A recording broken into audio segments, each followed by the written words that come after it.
So what I'm making for you now is coconut pancakes. This is Cook the Book. This recipe is from my book, From My Kitchen to Yours. Very, very simple. Take an egg, crack it, 1/4 of milk, 1/4 cup of water, a really good whisk, half a cup of all-purpose flour or maida. This looks fine, but it can get thinner. I'm going to put some melted butter. So now for the filling. So basically the filling just has freshly grated coconut, 120 grams of freshly grated coconut, 3 tablespoons of caster sugar, 2.5, 3. Just a little more, just a little more. And let the sugar melt into the coconut. Now, if you want, you can add a little color. Of course, I've also got it onto my fingers.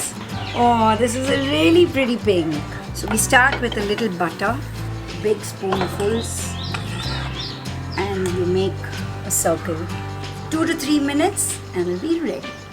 We are going to roll it. You roll the topping, turn this over, very tightly roll this.